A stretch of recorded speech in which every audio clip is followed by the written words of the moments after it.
Olá, bom dia a todos. Bem-vindos a este webinar, Intelligent Vision Automation in Manufacturing and Logistics. Como sabem, é um evento da Supply Chain Magazine. O meu nome é Filipe Barros. Eu vou estar aqui um pouquinho a conduzir a sessão ao longo destas 2 horas e muito obrigado, de facto, para todos que se inscreveram e que estão connosco. Esta é uma sessão, como sabem, feita em conjunto com a IdentPrint e com a Zebra e de alguma forma o que nós vamos querer ao longo destas 2 horas é passar-vos aqui umas ideias e alguns inputs em relação a tecnologias, de facto, para o mundo da logística e o mundo também do manufacturing ou da produção. João Rodrigues, bom dia. Bem-vindo. Eu diria que os próximos minutos são teus. Muito obrigado, João. Obrigado, obrigado a todos os presentes e vou começar então a minha apresentação. Força, João. Eu vou desligar a câmara e depois já volto quando tu estiveres a terminar, está bem? João, até já. Obrigado, obrigado.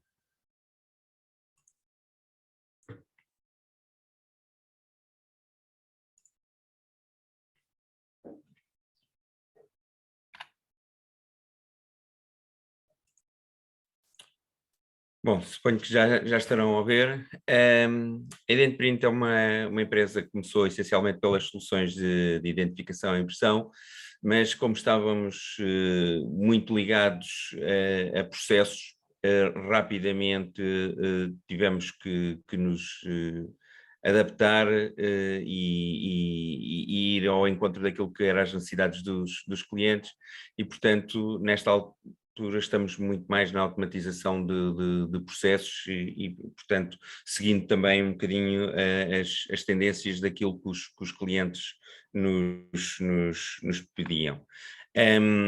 Nós estamos focados na melhoria e otimização de processos para todos os setores, embora com especial enfoque na logística e produção.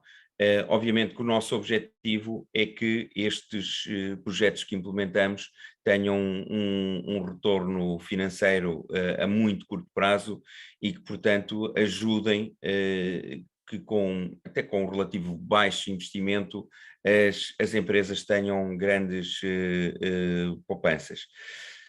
Dentro das tecnologias que implementamos, estão as de identificação, da impressão, da visão artificial e da autorrobotização, que são as principais que vamos aqui enfocar. Dentro da Zebra, nós somos um Premier Business Partner na área mais tradicional, mas também o único Industrial Automation Partner para Portugal. Portanto, temos aqui uma aliança muito forte com a Zebra, desde os inícios da IdentPrint, que temos vindo a cimentar ao longo dos anos e que queremos manter.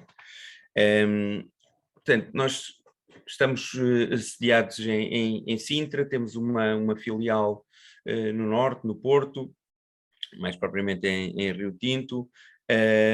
Estamos em mais de 10 países em termos de projetos implementados e contamos com mais de 1000 clientes. A forma como atuamos faz com que, e com as tecnologias que hoje estão disponíveis, faz com que nós, apesar de muitas das vezes estarmos distantes dos clientes, mesmo em clientes internacionais, consigamos implementar as coisas de forma fácil, exatamente por causa dessas automatizações.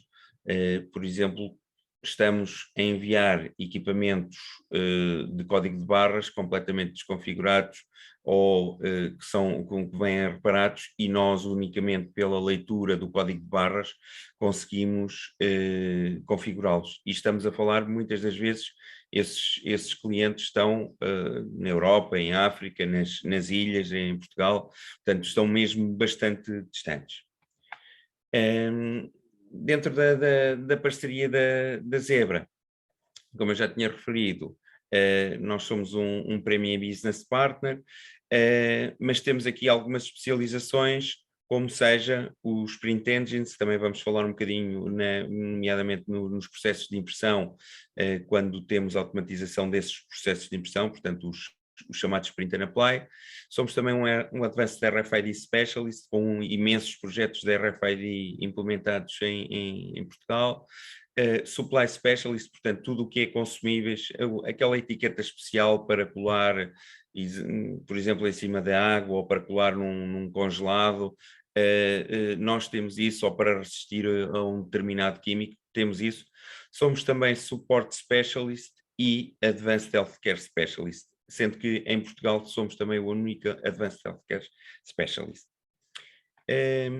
Dentro das nossas principais soluções que comercializamos, chamava a atenção para o RFID, para o wireless industrial, portanto numa fábrica, num armazém, mesmo onde há dificuldades de implementar o wireless. Nós temos variadíssimas soluções implementadas em portos, terminais de contentores, em fábricas, em armazéns, em tudo o que é esse tipo de coisas. Voltando atrás ainda ao RFID, de referir que nós temos um pequeno software que permite, por exemplo, ter um pórtico, sei lá, num portão, numa zona qualquer de passagem, em que faz depois todo o tracking de tudo o que entra e de tudo o que sai. E entregamos já esses sinais filtrados para qualquer ERP ou WMS. Código de barras, a área mais tradicional e por onde nós começamos, com os terminais, com as impressoras, com as etiquetas, com os scanners, com os tablets, portanto, e que mesmo hoje o código de barras consegue nos surpreender e estamos a implementar cada vez mais funcionalidades, mesmo em cima de código de barras. Codificação, impressão e aplicação. Portanto, codificação, tudo o que é a impressão direta em linha, normalmente com inkjet, mas também temos a impressão e aplicação das etiquetas em linha. Nós vamos ver mais à frente um bocadinho sobre isto. Leitores fixos e visão artificial, um dos principais temas que nos trouxe aqui hoje. Estamos desde comparar superfícies para ver se estão dentro do padrão daquilo que é exigido em termos de qualidade ou de cor, a leitura do OCR, a verificar se uma garrafa tem uma cápsula ou uma rolha. Portanto, vamos ver aqui vários exemplos de aplicação. Automação e robótica, a Zebra comprou a Fetch Robotics e, portanto, nós estamos já também a trabalhar com os robôs, os chamados AMRs, e, portanto, se tiverem alguma necessidade, depois estaremos ao vosso dispor.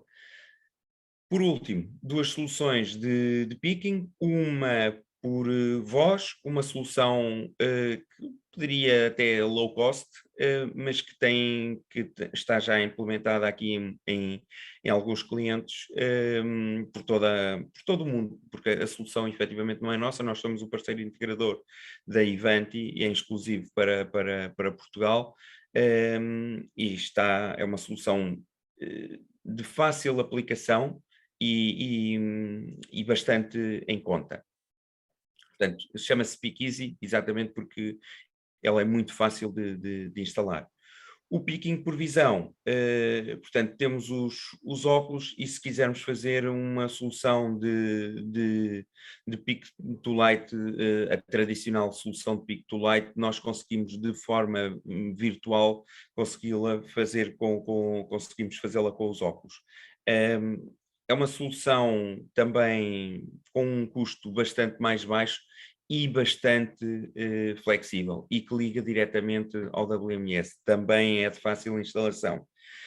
De referir que muitas destas soluções podem estar a coabitar umas com as outras. Por exemplo, nós podemos ter o picking por voz e o picking por visão simultaneamente. Portanto, isto é possível fazer.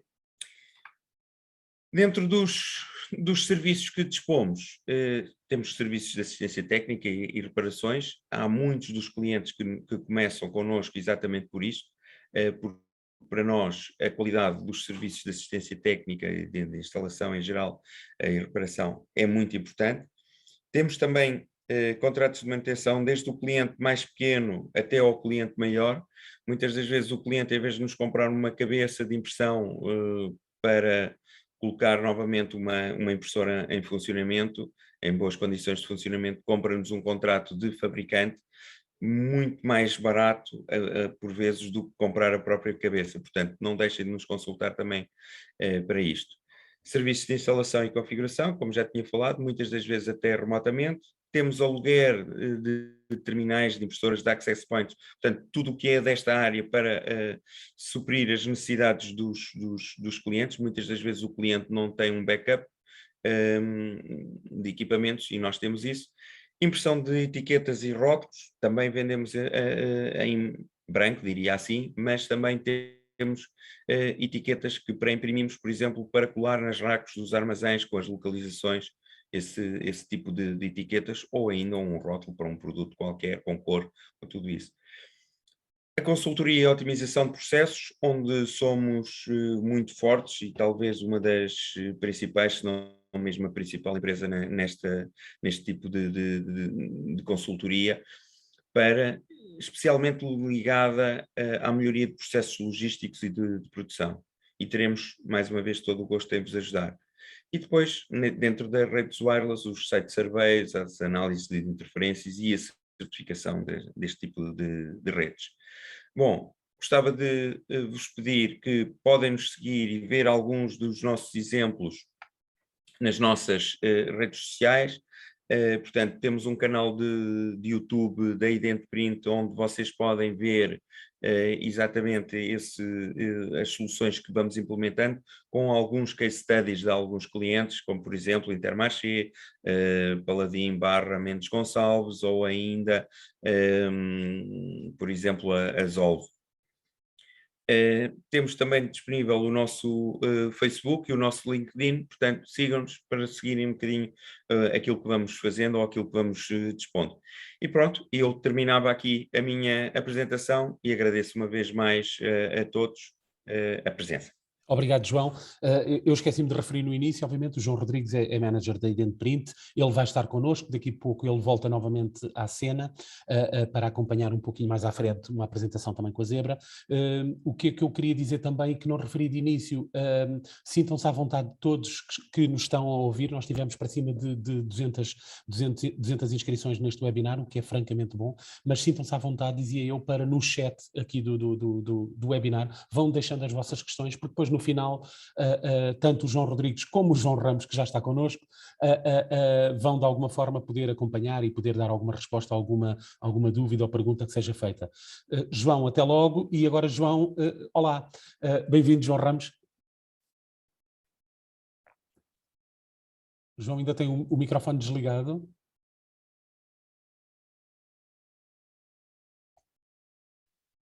Bom dia. Bom dia. Viva, João. Está tudo bem? Bem-vindo. Bom dia, Filipe, tudo bem? Bem-vindo, sim. Obrigado a todos. Espero que me João, consigam ver e ouvir bem. Perfeitamente, sem problema. Os próximos minutos são teus, está bem, João? Depois eu venho no final quando tu estiveres a terminar, está bem, João? Até já.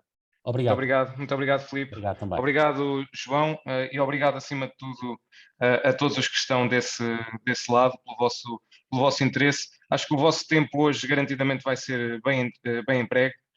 Confesso que nós estamos todos muito entusiasmados com a apresentação de hoje, no fundo porque já sabemos que vamos falar de tecnologia de ponta, vamos falar de automação inteligente e de melhoria de processos que não só constituem potenciais de inovação disruptiva, mas acima de tudo são úteis, acreditamos nós, e podem garantir uma verdadeira vantagem competitiva aos nossos clientes e tornar as suas operações mais eficientes. Aos clientes que nós já temos em conjunto e quem sabe também aos clientes que até possam estar desse lado do ecrã hoje e que estejam hoje a iniciar a sua jornada para processos de automação ou para tornarem as suas operações mais eficientes de um ponto de vista transversal.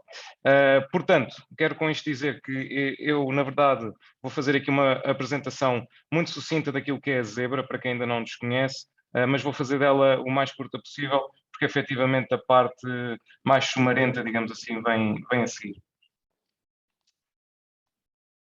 Como dizia, para quem ainda não nos conhece tão bem, antes de darmos aqui voz aos protagonistas de hoje, Uma imagem muito alto nível daquilo que é a Zebra. É originalmente uma empresa americana, mas com uma presença já verdadeiramente global, com mais de 128 escritórios e quase 9.000 zebrinhas, como nós gostamos de nos chamar, espalhadas pelo mundo. Mais do que a faturação, que é muito saudável ao dia de hoje, eu julgo que o que mais nos orgulha é o montante dessa faturação que é anualmente reinvestido em investigação e desenvolvimento. Nós temos aqui o exemplo de 2020, mais de 10% da nossa receita anual foi reinvestida em investigação e desenvolvimento para trabalhar em novas soluções. Isto de facto significa um compromisso constante da Zebra em não só estar no topo, mas também manter-se no topo e dar retorno à confiança que nós temos tido por parte dos nossos parceiros e dos nossos clientes. Depois também se materializa no número crescente de patentes que nós registramos. Eu aqui na minha apresentação tenho 5.300, confesso que provavelmente este número já estará desatualizado, porque senão diariamente, semanalmente, a Zebra vem criar novos processos e novas soluções e registrar novas patentes também. Portanto, eu falava um bocadinho das zebrinhas que há espalhadas pelo mundo, em EMEA, na Europa, em Ibéria e em Portugal também não poderia ser diferente. Nós em Portugal temos já aqui uma equipa de sonho de cinco pessoas que falam português, que vivem em Portugal e que estão, acima de tudo, com muita vontade e com muita disponibilidade para ajudar a todo momento. Eu sou a segunda pessoa aqui na segunda linha a contar de cima, sou o João. Depois comigo tenho também o meu colega Ricardo Teixeira, que é já o comercial que está há mais tempo aqui no país. Temos também o Pedro Tareco, que é a pessoa que nos dá um suporte técnico muito forte e nos ajuda a implementar as soluções que nós implementamos com os nossos parceiros e os nossos clientes. O Paulo Santos é a pessoa especialista na área de printing e scanning, que também vai falar um bocadinho hoje. E já desde o ano passado temos também connosco o André Pinheiro, o nosso Customer Experience Manager, que no fundo está cá para fazer um elo de ligação muito forte entre toda a nossa vertente de serviços e de nível de serviço pós-venda e os nossos parceiros e os nossos clientes. Eu acho que pelo menos um ou dois deles estarão aqui já connosco. Não sei se querem dizer um olá rápido antes de nós prosseguirmos. Bom dia a todos, Pedro Tareco, como o João falou, estamos cá em Portugal, falamos português, não tenham problemas em contactar-nos, estamos cá para vos ajudar a trazer o melhor da Zebra para os vossos clientes. Obrigado, João. Obrigado, Pedro. Obrigado. Portanto, como dizia, este investimento não só num apoio local muito forte, nomeadamente em Portugal, e depois também este investimento que falava ao início em tecnologia disruptiva, mas acima de tudo verdadeiramente útil às operações dos nossos clientes, e o know-how que nós temos a felicidade de ter dentro de portas, realmente aliados permitem-nos gozar hoje da posição de líder mundial, destacado no mercado profissional da mobilidade, da captura e de introdução de dados. Acima de tudo, nós celebramos esta posição, mas acima de tudo, e como vamos ver adiante, nós percebemos todos os dias que a Zebra não está de maneira nenhuma confortável ou conformada com esta posição e continua a investir diariamente para reinventar-se e para dar retorno a essa confiança que nós temos dos nossos parceiros e dos nossos clientes.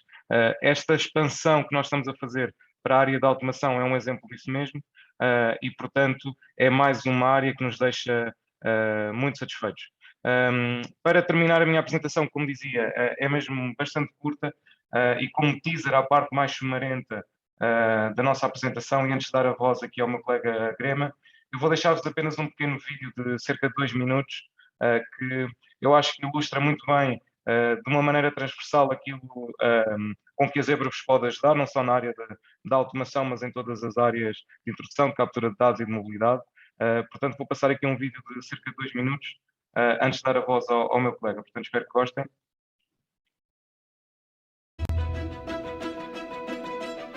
In today's on-demand economy, gaining a competitive edge requires an unrivaled solutions partner, one you can rely on to provide operational data in real time, so your frontline workers can answer constantly and with relative ease the following 3 questions without fail.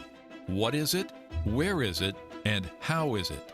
In any business, determining the what of the matter is critical. For instance, can your clinicians validate this exact pacemaker isn't on recall before it's implanted in a patient? Or what's the most efficient path to pick the 3 rush orders that just came in? And did that customer just use self-checkout to pay for a potato when they actually bought a steak? The where is equally crucial. Where is that forklift with a pallet of raw materials needed to keep your production line running? Or where in the yard is the trailer that is supposed to be at dock 12? Your inventory system says you have 20 containers of your best-selling baby formula in your store. But are they actually in the right spot on the shelf? And how critical is knowing how? Very. Can your medical team easily determine if these vaccines were exposed to damaging temperatures while in transit? How optimized is the load on that trailer? The one that's supposed to leave in 30 minutes?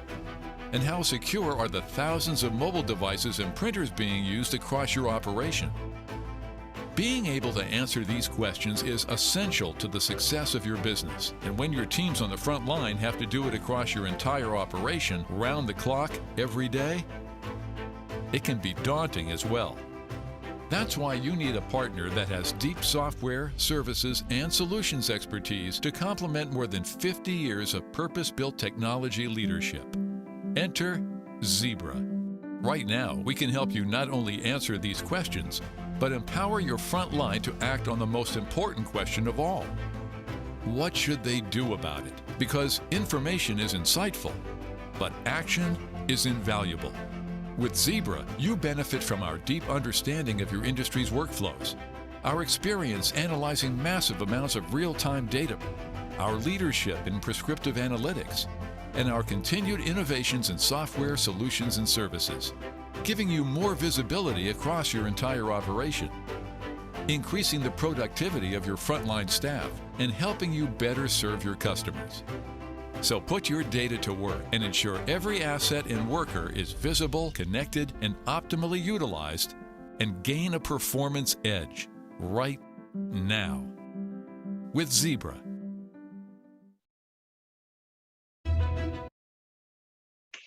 Com a Zebra, efetivamente. Portanto, já sabem, contem connosco de uma maneira transversal. Eu costumo dizer carinhosamente que nós estamos um pouco em todo lado.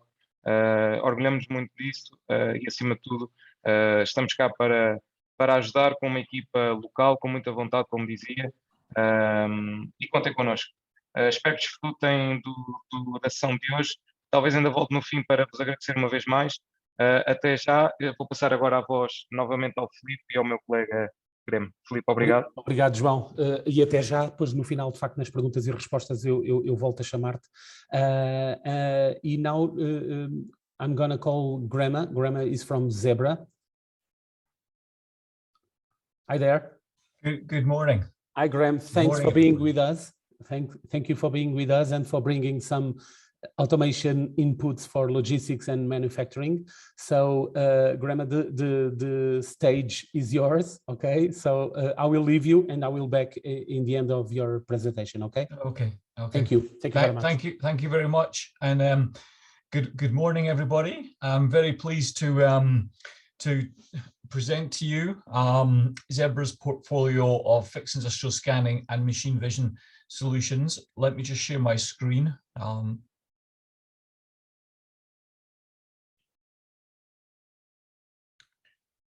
Okay, hopefully you can share my screen. I'll just put in presentation mode, so we're all good.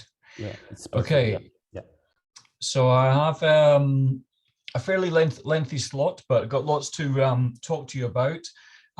We'll do Q&A, I think, at the end of the whole session. So we'll answer any questions that you've got then. So firstly, let me introduce myself. I'm the industrial automation sales lead within EMEA for Zebra. So basically, I run a specialist sales team of salespeople and sales engineers, and then I support the local teams in all the various countries across EMEA, obviously including the Portuguese team. And pleased, as part of this program, we're working closely also with IdentPrint as well. So very pleased to be able to present these solutions to you. So what I'm going to go through in the next hour is I'm going to take you through Zebra's fixed industrial scanning machine vision portfolio, often abbreviated on the slides to FIS and MV. We'll talk more about the details of what they actually are as we go through this. And then I've got some example solutions to give you just an idea, start to get you thinking about where you could actually introduce automation into your own particular business. So I just start with a bit of background. When it comes to automation, there's probably never been a more important time to think about automation and look at introducing automation into your distribution center, your manufacturing line, your warehouse. There's obviously, as you know, the labor costs are increasing. We've got inflation, which is rapidly rising. There's more and more compliance. The end customer is wanting things quicker. The on-demand economy is driving things, the rise of e-commerce. So there's more and more demand on doing things quicker, doing things cheaper, but actually you've got many costs which are increasing in your business as well. So people are really looking at the introduction of automation to help reduce some of those costs, and also get on top of those things. So for example, I mean, it talks here about the high labor costs. We know sort of inflation is rising. People are looking for higher pay rises to keep up with inflation. But then we also have on top of this, we've had the recent pandemic with COVID. So actually, there's been a rise of sickness, people not being actually available to work. Also recruiting people is becoming more and more of a challenge as well. So it's not just actually the cost, it's actually the availability of workers as well. So if actually within your environment, you can actually replace, or shall we say, optimize the workforce and introduce technology to take over for some more of those basics, for some more of those mundane tasks, then it's very much beneficial to your business. And this is why really more and more companies are looking at the introduction of automation.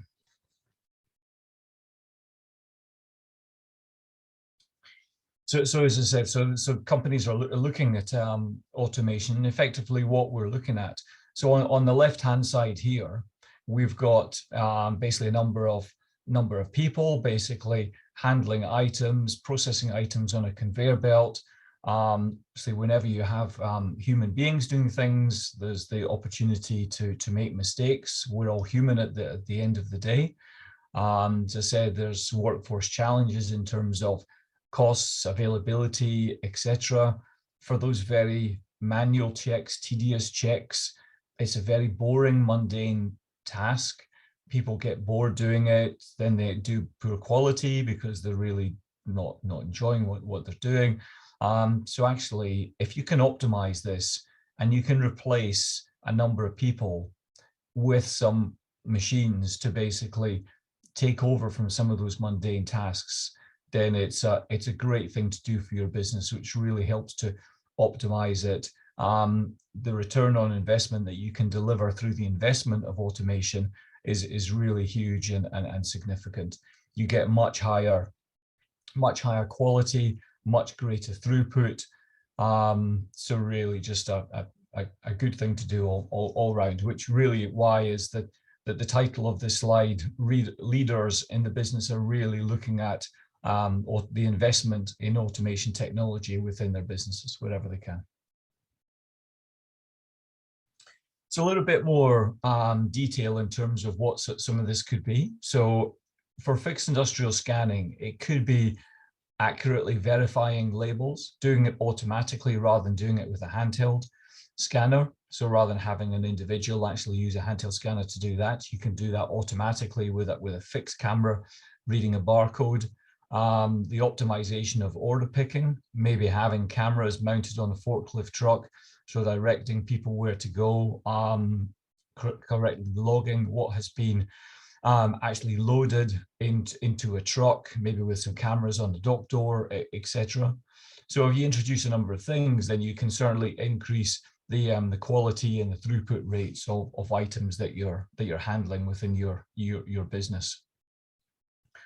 And then when it comes to machine vision is really about the inspection of items on a manufacturing line. So it could be basically capturing images of, it could be barcodes on the item that's going through the manufacturing line. It could also maybe be checking that a cap is correctly inserted onto a bottle. It could be checking that the item has no cracks. It could be checking that the bottle has been filled to the correct level. It could be checking that the color of the liquid inside is correct and the same. So it's really whenever you've got people who might be on a manufacturing line and checking for particular items, then we can look at it with the introduction of technology. We can look at actually how you can replace the human from doing some of those more mundane, more simple tasks.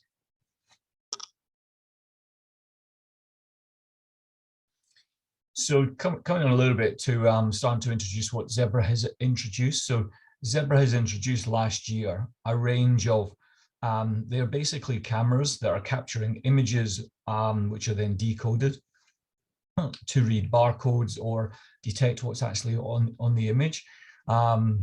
Zebra has introduced a range of cameras that I'll talk through during this presentation. But we've introduced one simple, easy to use platform. So one platform that can be used for reading barcodes, or it can be used for inspection on a manufacturing line doing machine vision. So it's the one hardware that can do both functions with a simple changing of some software that's on the device. So this is quite different and quite novel to anything else which is in the market. Many of the other competitive products, they have two separate product lines which do fixed industrial scanning and machine vision. And Zebra is very pleased to actually help to simplify some of the technology and actually introduce the one platform that can do both functions. So effectively, the portfolio of products that Zebra has introduced are the four models that you can see there, effectively the 10, the 20, the 40, and the 70.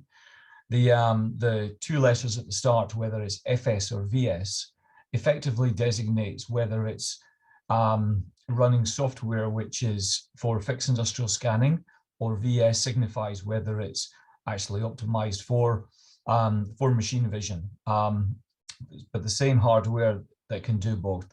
And what Zebra's also done, besides simplifying the hardware platform and having the one hardware platform that can do both, Zebra spent a lot of time analyzing the market before it launched these products, and it looked at the other products that were on the market. Many of the other products are very much, they're engineering tools. They're very difficult to actually set up, to learn, to use. So Zebra has spent a lot of time really making a product and the software with it, which is simple to use, simple to set up, simple to maintain. So obviously still being able to do all the quality inspections, reading the complex items, barcodes, etc. So still being able to do those complex tasks, but with software and hardware that's much easier to actually use. So we've had partners who have come back to us and said, yes, actually, your sales statement is true. We can actually get these cameras up and running much quicker than some of the competitive products. Now, obviously, if you are trying to install 20 cameras onto a production line, if you can do it quicker with with Zebra's products, then so much better. After all, time is money. So if you can do it simpler and easier, then so much the better for everyone. Okay, I'll talk more about the some of the features on the actual products as we go forward in some of the further slides. So more to come on the individual products later on.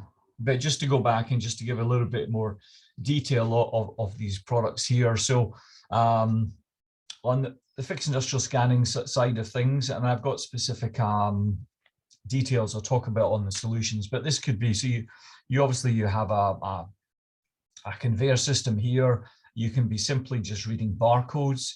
You can actually be looking at the placement of labels. You can be looking at logos on the labels as well. So you can check various items actually on the logo as well as the barcodes. You could do OCR reading of what's on the label as well. So rather than actually have people who are actually doing this reading, then you can just automate the reading of that, connect it in with the sortation system, etc. And then on the machine vision side of things, there are lots of things that you can check for. Here we just have a few examples here. So you could have items going along a conveyor belt. You could be checking for the DPM codes. You could be checking for the OCR, which is actually sort of imprinted into the metal item as well. As I said, you can be checking for cracks on the particular items. You can be checking that the item is exactly according to specifications. So you can see here some metal widget which is on the on the conveyor belt. You can check that is all according to specification. You can check to make sure particular items are there, doing a presence absence check. You can check the orientation is right. You could check for the number of items in a box is correct. So you've got all, say, 12 items actually in a box. So you can do lots and lots of checking automatically on a conveyor belt. Again, optimizing where your workforce are actually located and introducing that level of automation. Okay, I'm going to move on now to talk a little bit more about some of the hardware that we've introduced, some of the functionality that's on them. So the FS10 that we've introduced. So this is very much the entry-level plug-and-play fixed industrial scanner device. This is only available in FIS. The others are all available for machine vision as well as fixed industrial scanning. The reason that we did this is we thought that actually the ideal application for this is really reading probably 1D, 2D barcodes on the side of a tote crate going along a conveyor belt. It's a very small, compact device. So obviously it's been blown up here on the screen, but you can see the size of the USB-C connector on the side. So this gives you an idea of the height of the device. So it's a screw-in USB-C connection as well. Some people say, oh, USB-C is a consumer connection. Well, actually, no, this is completely ruggedized as well. So it's a screw-in USB-C, so it's no risk of the cable falling out or whatever. Sealed to IP65. This has got a 1 megapixel monochrome camera on it.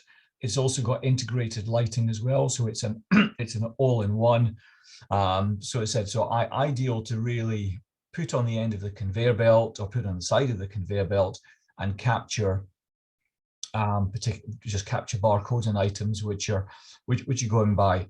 One application that came to me just a few days ago was there's a courier company in a company. They have the person who's loading the van parcel by parcel, they have to pick up their handheld Zebra mobile computer, scan the barcode, put it down, pick the parcel, put the parcel in the van. Well, actually, they can do it more simply by actually mounting one of these devices on the end of the conveyor, running the parcel past the camera, automatically reads the barcode to register that parcel has left the facility and been loaded into the van. So no longer does the worker in the transport logistic company have to continually pick up their device to read the barcode, put it down, pick up the parcel. So it simplifies and is more efficient for their loading of the van. So just a simple application of where you could use such a entry-level device. Then moving up from that, we have the FS or the VS20. So this is effectively the same camera front end. So this still has a 1 megapixel monochrome lens also has integrated lighting, 32 gigabytes of flash memory on board. The main difference with this one to the FS10 is actually the port side of things. So you can see here on the back, now this has got an M12 gigabit Ethernet interface, and it's also got a power and I/O. So this has now got options to connect to external lighting, obviously connect to a TCP/IP network, run Profinet, CC-Link, Modbus, etc., but generally Profinet in EMEA. So you've got the opportunity to connect to different types of networks as well. Okay. If we move on then to the FS and the VS40. So now we add on a lot more functionality actually into the device. And we see this as really being the sort of good all-round device that's going to be able to be used with lots of different types of applications that you've got, whether it's fixed industrial scanning, reading the barcodes, or whether it's actually doing those inspections for machine vision. So let me just run through some of the features, functionality that this particular device has got here. So it's got a liquid lens, so which is available in either 30-degree or a wide angle 46-degree. So two different options available. There are also LEDs around the outside, which come in different colors as well. So there's the option to have this in red, white, blue, infrared, different LEDs on the device, which are also interchangeable.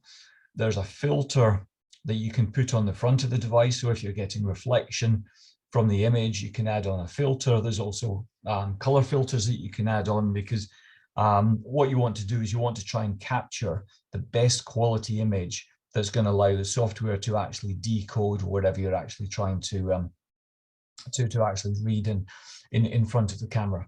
On the port side of things, there's the option now to actually have a single or even a dual M12 gigabit Ethernet port. So if you wanted to actually segment your operational network from your IT network, then we can do that on this device. There's the ability to obviously connect this with external lighting, but you can use this with the internal lighting that's available with the device. You can see this device as well. You can see at the bottom, you can see a USB-C connection on the bottom. So it is possible to actually power the device, power the lights from just one simple USB-C connection on the bottom. So there's the option to actually have very simple connectivity with this device, going back to that ease of use, ease of setup. So potentially one cable could be enough to actually completely operate and control this device. So just on the right hand side as to what we've got here. So, so there's an LED aimer. There's a few sort of status buttons on the top. They have also got LED sort of status indicators around the side of the device, so you can actually see from afar whether you've actually got any issues with reads or not. So this will flash green when everything's good, and it will flash red if it's actually having issues with actually the the decoding. What you've also got on the device is actually 10 gigabytes of storage as well. So obviously you can take the images off the device and store them separately, store them in the cloud. But there's also the option to actually leave many of the images actually on the device if you so wish, and then transfer them at a later point in time at the end of the shift, etc.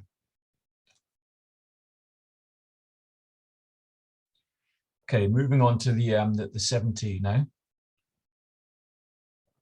So the 70 is moves things up further in terms of the options, in terms of how you can configure this. So on the port side, this is quite similar to the 40.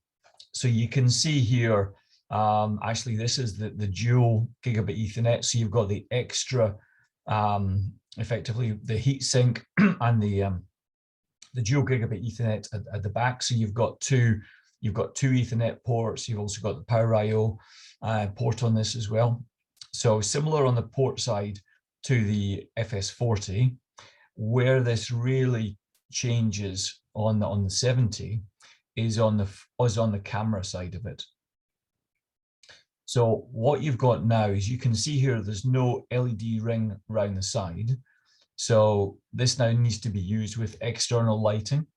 The reason that we remove the internal lighting is this is really meant to be a camera that you install in maybe some of the more complex, some of the more difficult situations where you probably need some additional lighting.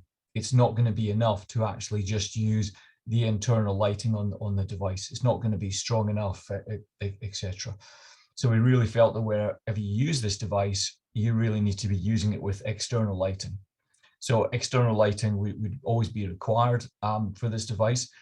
But also you can see the front, you've got this black cover. Now this black cover unscrews, and inside there is a C-mount lens, and you can, so to get to different focal distances, and the C-mount lenses can go from 6mm to 50mm different lenses. So really depending how close is the item you're wanting to actually look at, or how far away is that item that you're wanting to look at, you can install different lenses to get you that focal distance that is required.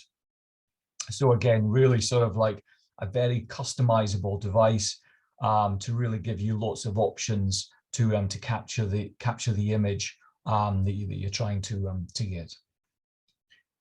Okay. Moving on. So it's just a quick side-by-side comparison. I won't spend too long on this.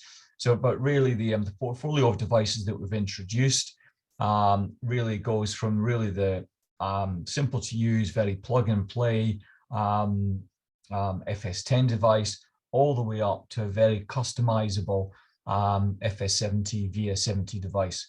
So Zebra really feels with the introduction of this portfolio of devices, we've introduced a very comprehensive portfolio of products that's going to really fit many of the applications that you've got out there. Okay, now I talked a little bit before about the ease of use and ease of setup. Now a lot of that comes from the software that we've introduced introduced with the products themselves. Now actually you can download an emulator. So if you want to experience the software yourself, you can go to zebra.com, and if you navigate to the Zebra Aurora software page on zebra.com, you can download an emulator free of charge and actually experience the ease of use that I'm going to be talking about in the next couple of slides. So encourage you to actually download that. As I said, it's completely free of charge, no obligations at all to be able to get access to that. So what we've really done with this, as I said, so there's the desktop software, the Aurora software, is really that simplified management for the ease of setup, the ease of deployment, and really configuring a camera in a very short space of time. We have done tests against the competition for a machine vision job, and we've shown that through our software, we can set up a job, analyze a particular part. We can set it up in basically 30 seconds. The competition is taking almost 2 minutes to basically do the same kind of setup. So I think that really shows with that kind of difference in designing a job, it shows you the sort of like ease of use that we have introduced in that. So obviously easy for experts, and we've also had partners who have, before they've even had any training, they've just used the device out the box, got it all working, no problem at all. And then obviously for beginners, it's much easier to use, it's much more intuitive, etc. So it's really what we've focused on introducing. So just to give you a bit of an example of terms of what it looks like. Obviously the best thing is to experience it yourself, but just to show you in a couple of slides what it actually does look like. So this is one of the main windows to actually set up what we call a job. on the camera. So this would actually be, you're telling the camera to actually look for particular barcodes on a label. And effectively, it's like a wizard, effectively. And actually, you're telling the camera to do two things in this job. So if you look under the number 3, there's what we call the flow builder, where you're basically telling what you want the camera to do. So the first thing you're asking the camera to do is actually analyze the logo that's on the device. So we're actually doing a little bit of machine vision on this as well. So we're actually checking the logo. We're checking the placement of the logo is correct, and it's in the place that you see where the green box is. And we'll also be checking the quality of that logo is what it's meant to be. And then the second item down underneath locate logo is read barcodes. And then what we've done is we've again drawn a green box and told the camera, okay, in this area on the screen, I always want you to basically check for these barcodes here. And then you can configure, you can set up the job to say, okay, I want to read every barcode. I only want to read 2D barcodes, 1D barcodes, different types of barcodes. You can prefix, postfix, do various things to the barcode. So, but it's very simple, easy to use, kind of like GUI setup that you have there. So that's for reading barcodes. An example then on machine vision. So again, you would have, you'd capture your image. So this is obviously some kind of gasket, which is being analyzed. And you're basically telling the camera to say, okay, I want to actually check for certain areas. It's check that the image is correct, or check that every image that goes by, so basically every item that goes by is looking identical to effectively the reference image. So you're checking that you've actually got holes in the right places. It might be you're checking the orientation is correct if that's something you want to check, etc. So you can see here there's the items that's actually find gasket, so it's checking the gasket, checking that the shape and the orientation is correct. The checking the next one down actually says, sorry, it's difficult to see, the left hole pixel count and the right hole pixel count. So actually checking that you've got a hole in that place and that's correct. So you can set up and there's a whole range of different machine vision tools that we have. It would take too long to go through all the different tools, but if you have different machine vision jobs, then we have a whole range of tools that you can use to basically analyze the particular item that you've got in front of you. Now, besides the Aurora desktop software, there's also a maintenance window as well. So it's part of the Zebra Aurora suite, but this doesn't require any desktop software. So this is effectively an operations window which comes really direct from the camera. So if you're on an operations line from any internet browser, you can put in the IP address of the camera and you can bring up information about the status of that camera. So what is the camera actually doing? What is the how many inspections has it done? What's the uptime, the temperature, the load? If it suddenly started to flash red, maybe there's some issues and you want to inspect to see what's going on. Very quickly, you can bring up a window on an Internet Explorer or an internet browser and actually see sort of what's going on. You can get a live feed of all the images that are being captured by the camera to really sort of just have a nice simple view of what's going on. So that comes with it, and that's direct from the cameras. So just to summarize on the Zebra Aurora software, so with the software, so that makes the cameras very simple to set up, very simple to use. Then there's a range of just additional add-on features, functionality that we have as well. I'll just pick out just a couple. So Image Perfect Plus is a thing that allows us to actually capture 16 simultaneous images of different focal distances to capture. So when you've got items which are of a different height or a different distance away, and you're not sure what it's going to be, then actually the cameras have a feature where it will capture basically 16 simultaneous images and then decode the best one and the one that's in focus. We have a thing called golden image capture or golden image compare that allows you basically to compare the current image with a reference image that was maybe captured when it was set up. So maybe for some reason you're getting lots of misreads, it's possible to actually go and have a look and say, okay, everything was working great when it was set up, then it stopped working and there were lots of failures. So you can effectively immediately refer back to a reference image and say, okay, this is what it looked like at the start, this is what it looks like now, what has changed? Is the lighting different, etc. So it's just a nice simple way to allow you to analyze some of the differences. Object locate, very simple way to actually sort of locate objects out of the box to find them in the image. But again, a number of different sort of like features that we've introduced again to help that overall usability, ease of use kind of like direction that we've introduced on the device. Because to have a device which is simple to use is not just one feature, it's a whole range of different aspects coming together.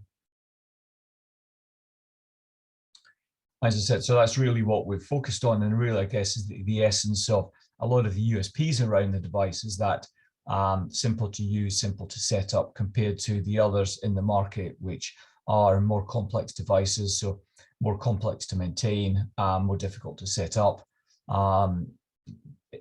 Users will need more training, etc. So that's really kind of like the what we've introduced into the marketplace.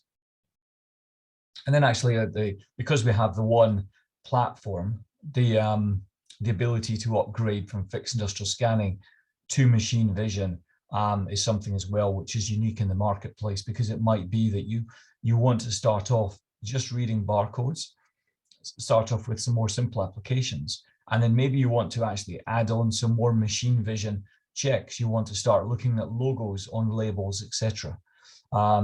So then actually that can easily be done with a software upgrade rather than actually buying a completely new device. So with Zebra, it's a much more cost-effective way to actually introduce automation, introduce more simple automation, and then grow as you become more advanced or want to do additional checks as you go forward.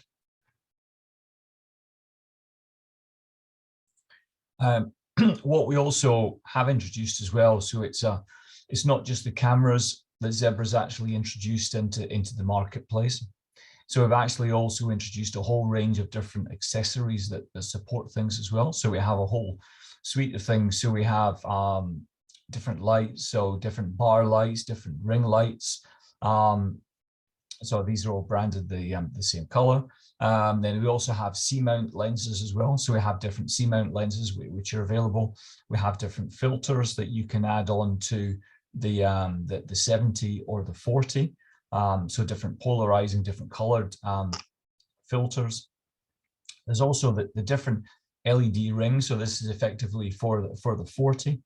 So the LED ring can actually be changed on site. It's a very simple swappable LED ring. So if you wanted to change or redeploy a camera and you maybe needed a white light compared to a red light, you don't need to change the whole camera. You can just change the LED ring. So very, very simple thing to do.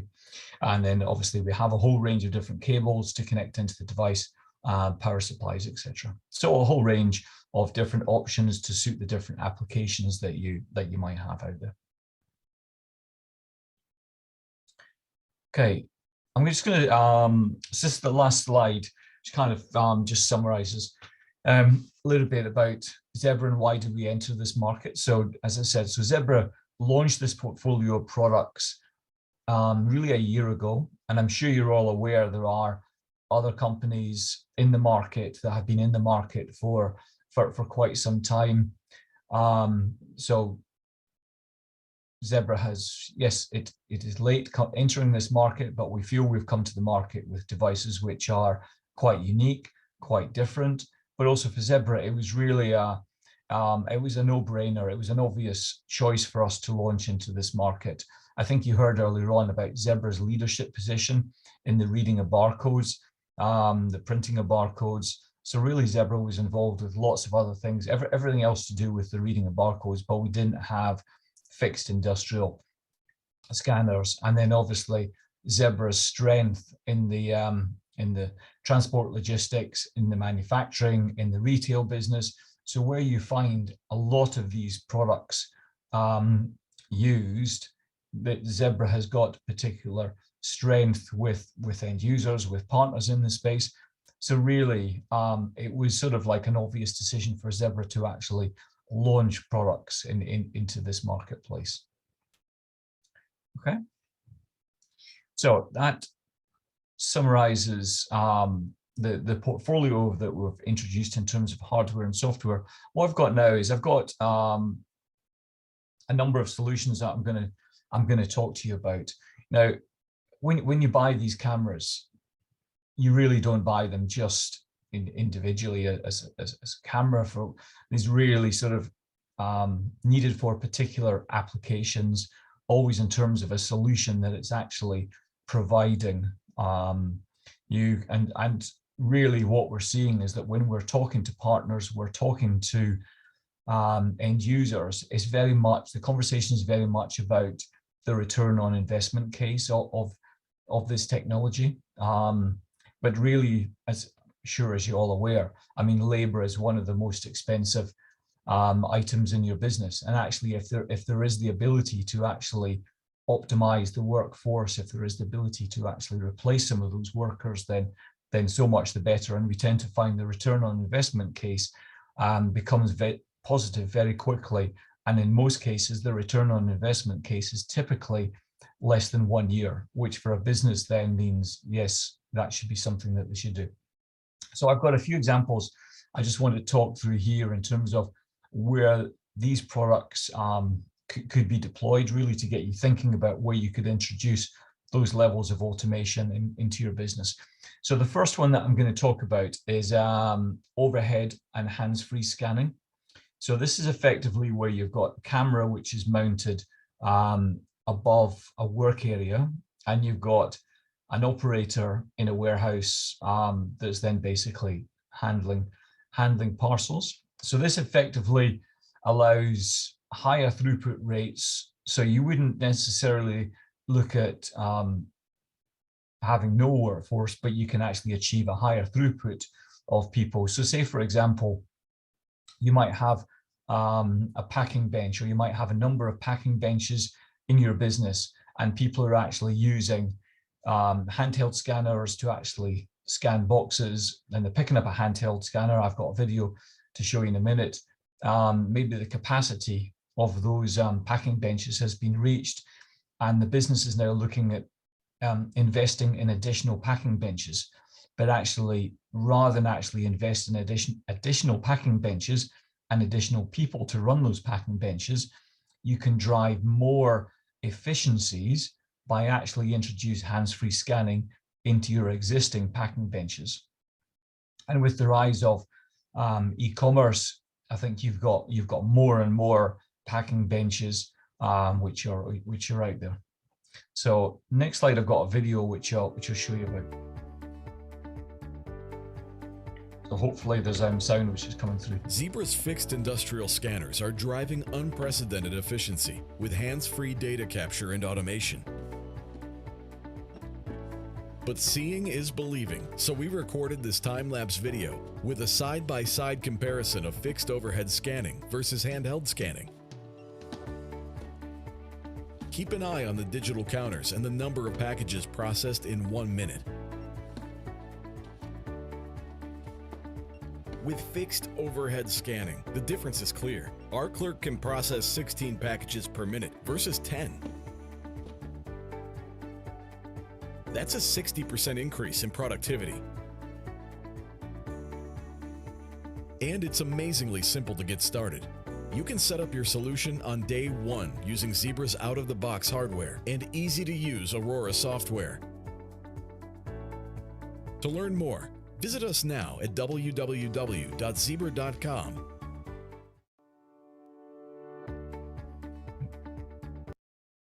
So you can see there in that video there, I mean, if you can drive a 60% improvement in efficiency through your packing benches, you're going to have a very simple return on investment case there.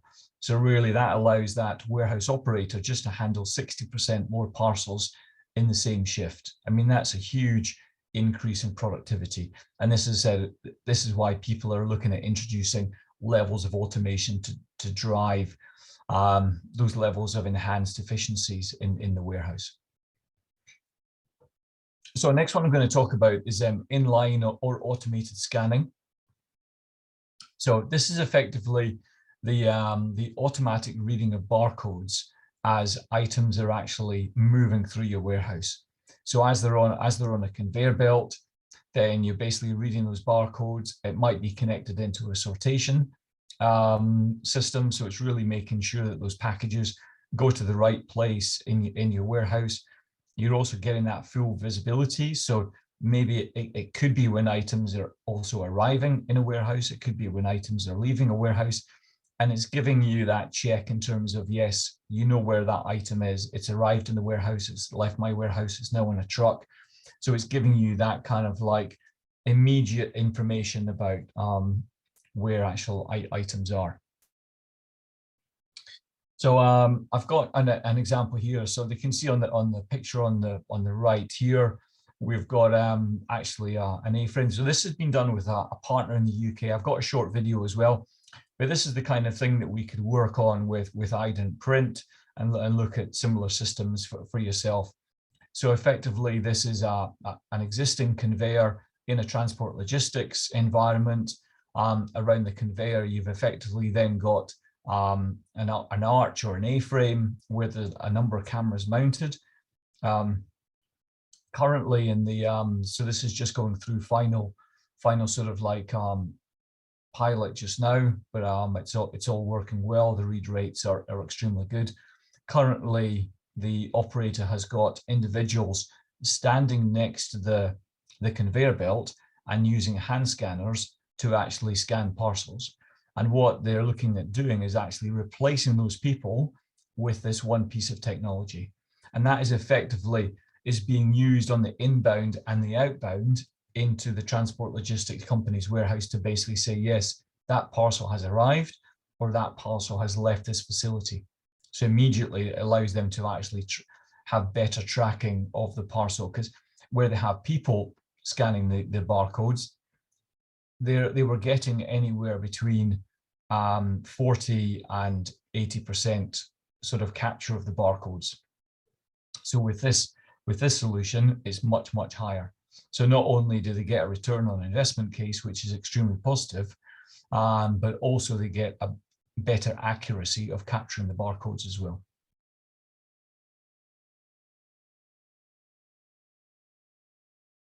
On print and apply.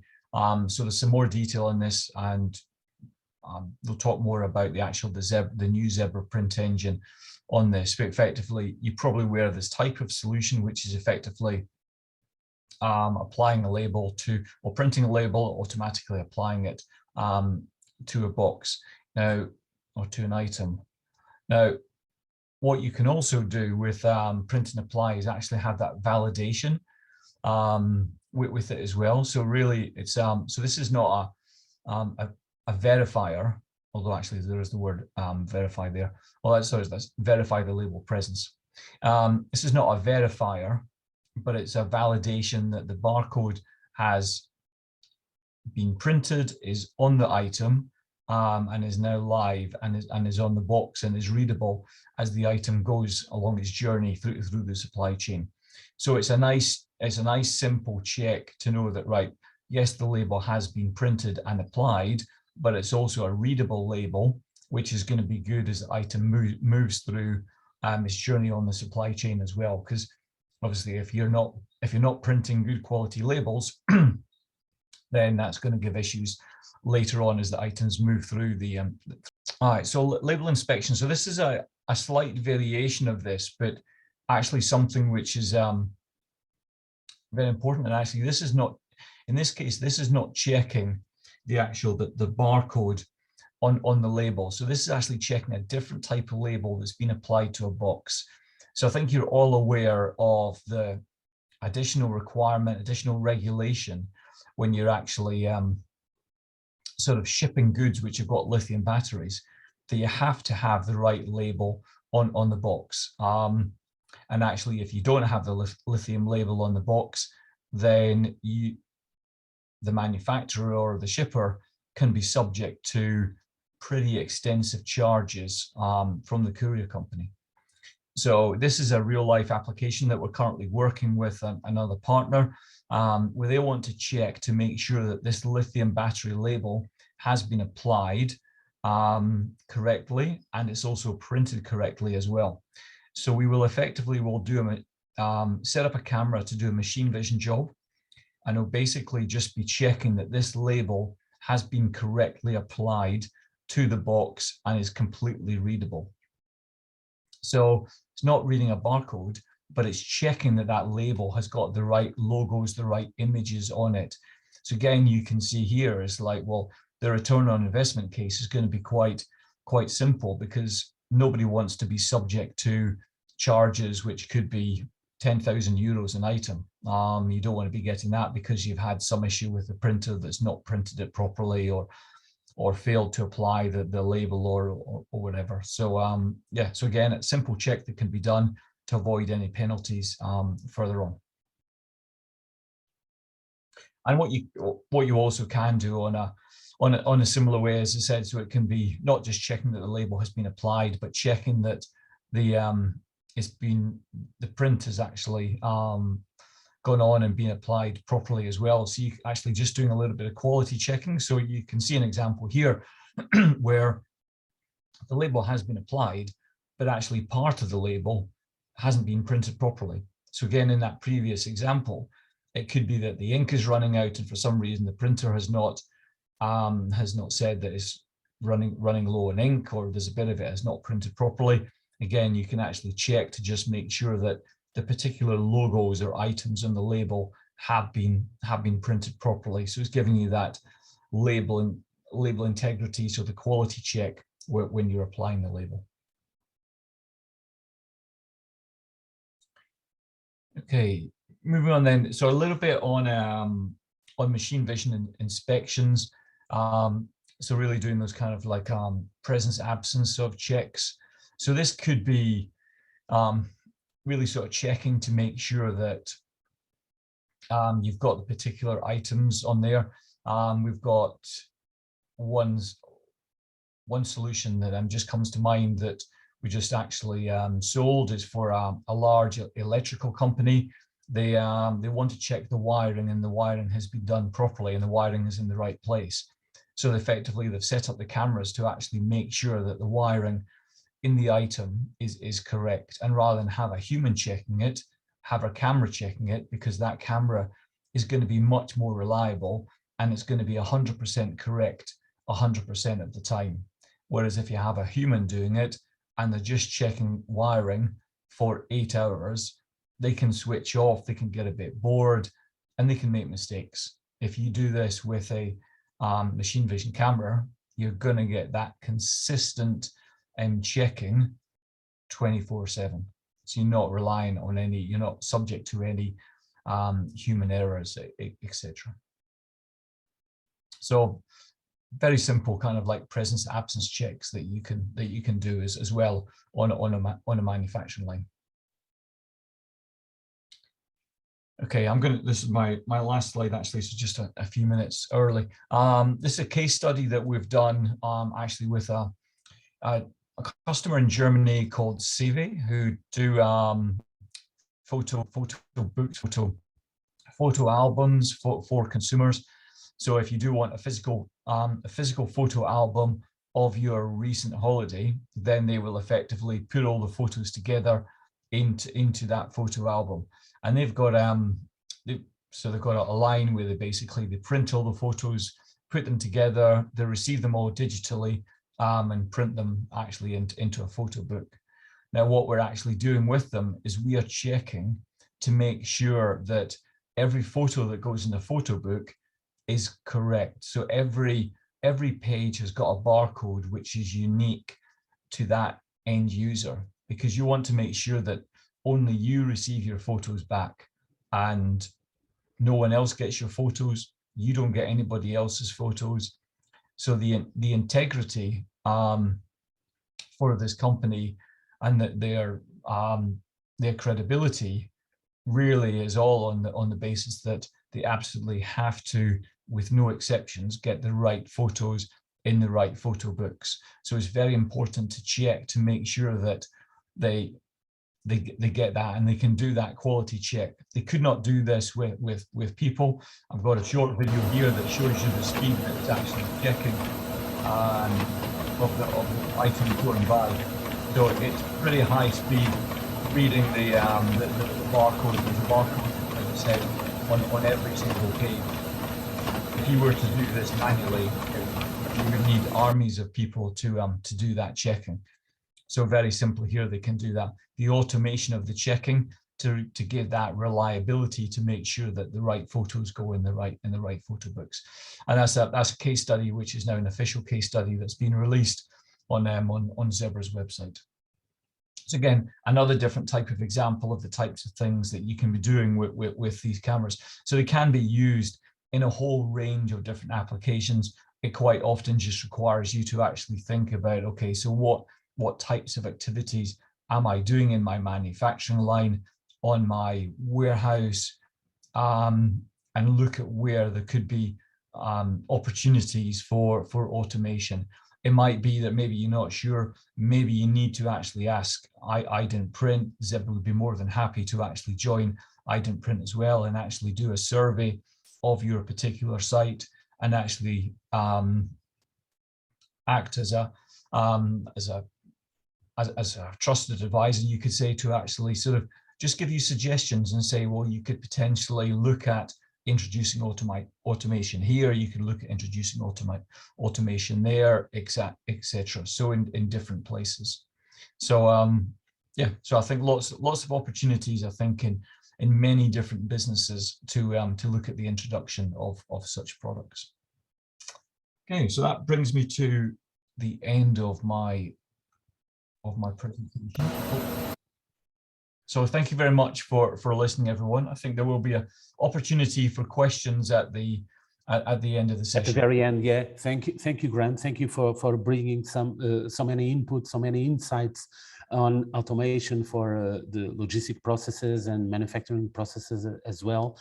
Thank you for being with us.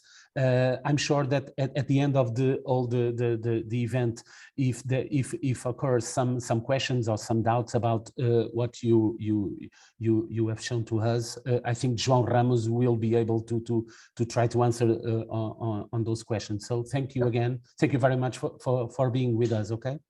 Thank you, and I'll stay around to the Q&A at the end as well. Yeah. Yes, of course. Thank you. Thank you very much. Okay. Thank you very much, everybody. Bye bye. Bye. E prosseguimos com o evento. Neste caso, eu chamava já o Paulo Santos. O Paulo Santos é especialista de print and scanning da Zebra e que já aqui está connosco, exatamente, sim. Olá, Filipe. Viva, Paulo. Viva. Bem-vindo. Bom dia a todos. Sim, o palco agora é seu, os próximos minutos. Eu penso que depois haverá ali um momento em que o João Rodrigues da IdentPrint se junta novamente à apresentação, não é, Paulo? Força. É exatamente, correto. Até já então. Obrigado. Obrigado, Filipe. Ora, bom dia a todos. Eu vou aproveitar para partilhar a minha apresentação.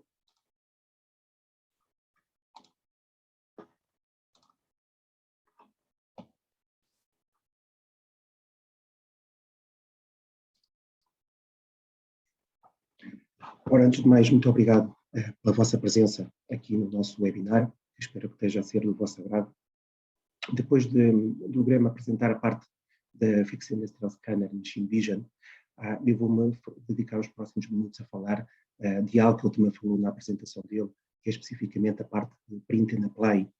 E no meu caso, irei falar destes mecanismos, destes motores que vêm na imagem, que são Print Engines ou motores de impressão ZE500. Para pôr um pouco em contexto, para quem não está familiarizado com este tipo de tecnologias, a Zebra é, como muitos de vocês sabem, um líder mundial na área de impressão, sendo que a área de impressão tem muitos nichos de mercado e aplicações. Provavelmente para muitos de vocês presentes aqui na são nomes como GKs 420, ZTs 300, S4Ms, Z400, são nomes familiares porque serão impressoras tradicionais que utilizam dentro das vossas organizações para muito tipo de aplicações. Ora, dentro da parte industrial, da parte das impressoras industriais, nós temos um nicho, uma série de equipamentos que fogem ao tradicional das impressoras standard, porque não são impressoras por si só, mas sim motores que serão incorporados em mecanismos mecânico-hidráulicos e que servirão para fazer uma aplicação de etiquetas de uma forma autónoma. Como vimos, os scanners que o programa apresentou trabalham, na parte das vezes, de uma forma totalmente autónoma, sem intervenção humana. O que acontece é que para esses scanners poderem fazer o seu trabalho de leitura e descodificação de simbologias, antes de todo o processo de automação, é necessário fazer a impressão e a aplicação dessas mesmas simbologias num determinado bem. Ora bem, aqui temos imagens tanto de aplicações na área fabril como na área de transporte e logística, onde vemos os nossos motores ZE500 integrados dentro de uma solução criada por um parceiro, onde seja por uma linha fabril, seja por uma linha logística, em baixo linhas fabris, onde temos mecanismos totalmente autónomos aplicando etiquetas à medida que vão passando determinados bens pela linha de transporte. No caso de cima, estamos a falar de transporte e logística e a identificação de uma palete que está pronta para expedição, e é aqui que os motores da Zebra têm um papel importante porque serão o coração desta solução. São eles que vão, digamos assim, dar o poder de imprimir e aplicar junto com um mecanismo hidráulico de um parceiro desenvolvido muitas das vezes à medida da necessidade de uma determinada organização. Visto agora o contexto em que se utilizam estes motores, vamos passar diretamente ao produto em si. Atualmente nós temos duas linhas de produto, uma mais antiga, que está à esquerda do ecrã, ZE500, 4 e 6, portanto serão motores de 4 e 6 polegadas de largura de impressão, e temos a nova gama que foi lançada muito recentemente, que são os ZEs 511 e 521, também eles de 4 e de 6 polegadas, que irão no futuro substituir os motores mais antigos, trazendo muita inovação, com melhorias ao nível das especificações, muitas melhorias ao nível da operação e configuração e também ao nível de plataformas de software. Entrando diretamente nas especificações, aqui podem ver nesta pequena tabela, a vermelho, as diferenças entre os novos mecanismos e os mecanismos antigos, com muitas melhorias, começando desde por a capacidade de ter cabeças de impressão de 600 dpi para ter etiquetas com caracteres mais pequenos ou com maior definição, muito maior velocidade de impressão, quer seja a 200 ou a 300 dpi da resolução, novas portas de comunicações, como será a parte de comunicações por Bluetooth e USBs, a melhoria na parte do Wi-Fi e, por fim, temos cerca do dobro da memória para melhorar a performance do mecanismo. Em seguida, vou partilhar um pequeno vídeo onde poderão ver muitas das novas melhorias que temos neste tipo de equipamentos, tanto ao nível de operação e configuração, mas também a parte de manutenção. Mission-critical tasks don't compromise. Neither do Zebra print engines. That's why the rugged ZE511 and ZE521 are intelligently engineered to make your work easier and keep your operations at peak performance. They feature fast print speeds and all-metal construction with nickel plating and other rust-inhibiting coatings, all to meet the demands of a 24/7, 365 operation. And these essential workers offer far more than just reliability. Zebra's exclusive industry-leading Print DNA software suite makes them easy to set up, manage, maintain, and secure on-site or remotely. Predict and schedule maintenance to prevent unexpected downtime with onboard analytics. See printer status at a glance and change settings quickly on a full-color LCD touch display. Troubleshoot remotely and swap out the modular drive for servicing to keep lines moving. Change print heads in seconds with the single-socket quick-tab release and have easy access to platen rollers. Add RFID encoding and connectivity when needed, and get features like on-pitch encoding for simple setup. And be ready for tomorrow's technology with evolving capabilities. So go ahead, push the limits. A Zebra print engine won't let you down.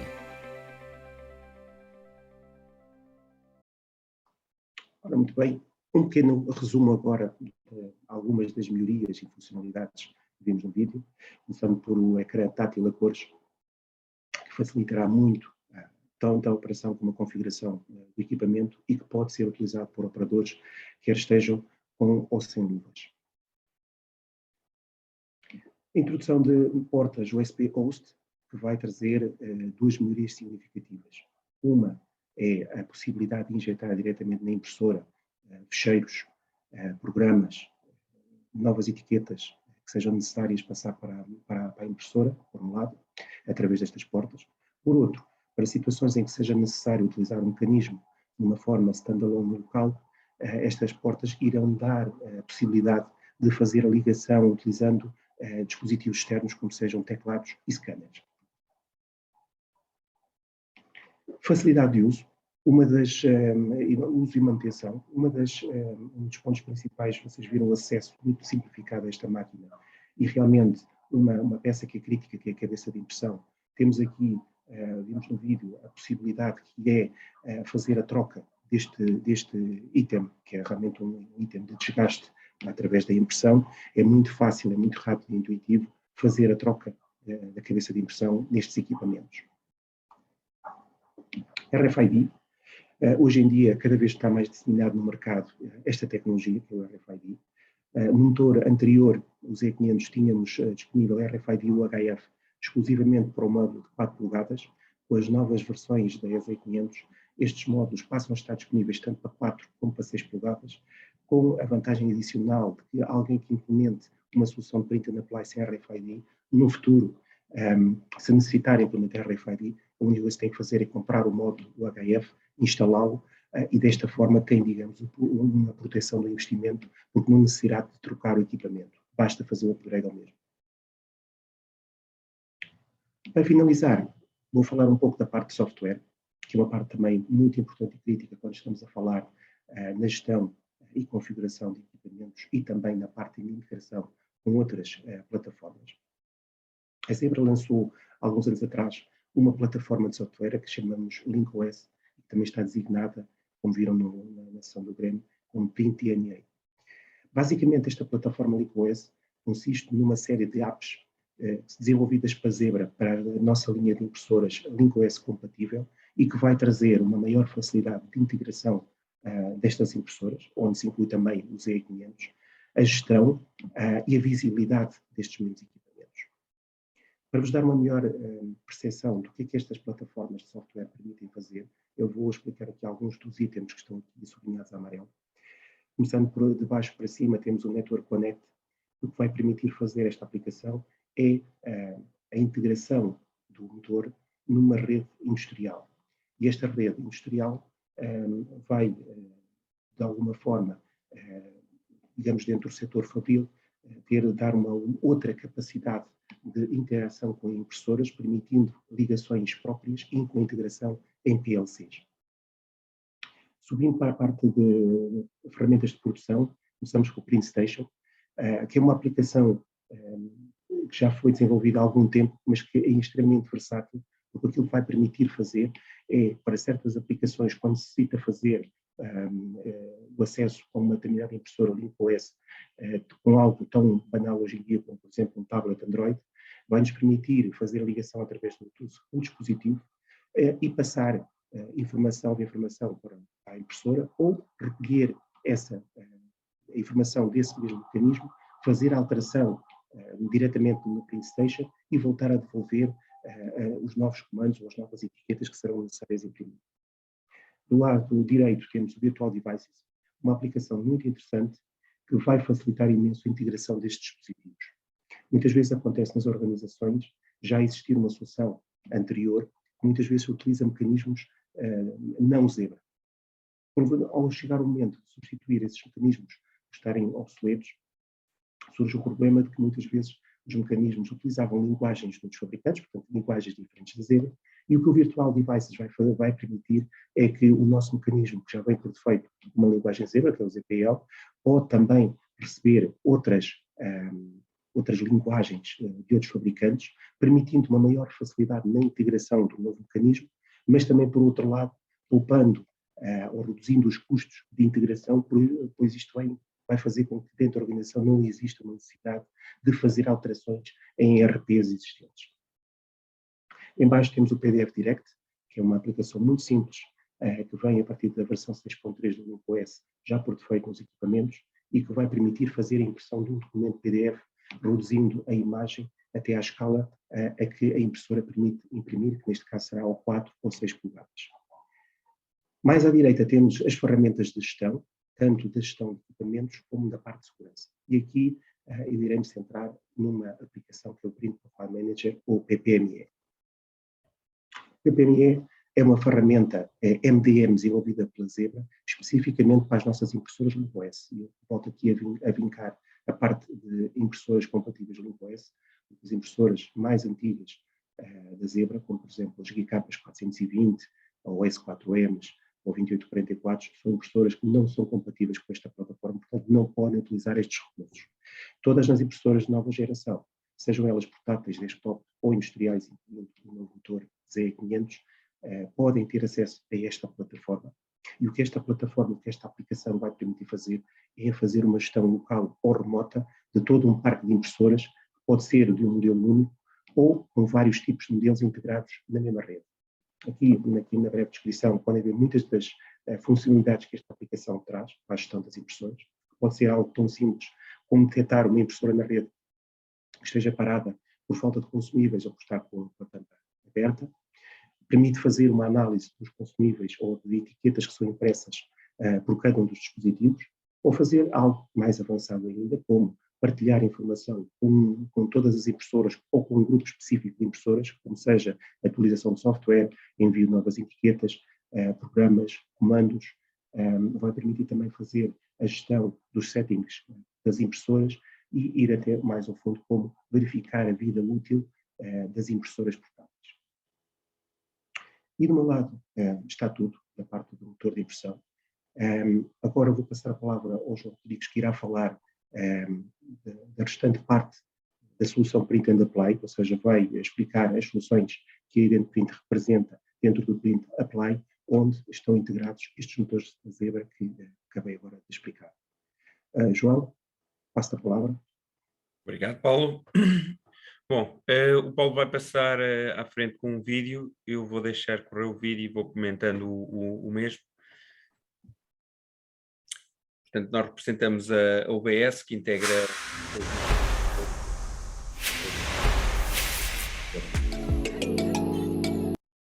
João, se quer repetir o som do vídeo, queres? Pode retirar, sim. Por favor.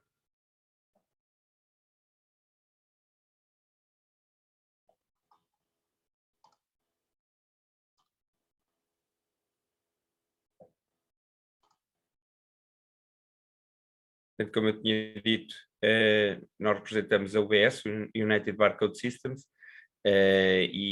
portanto, esta solução da UBS integra motores de impressão Zebra. Mais uma vez aqui, nós temos, muitas das vezes, os custos dos Print and Apply está na sua manutenção, digamos assim, para muitos dos fabricantes. Nós, com Zebra, conseguimos baixarem muito esses custos, nomeadamente com a parte dos custos de manutenção do Print Engine da Zebra.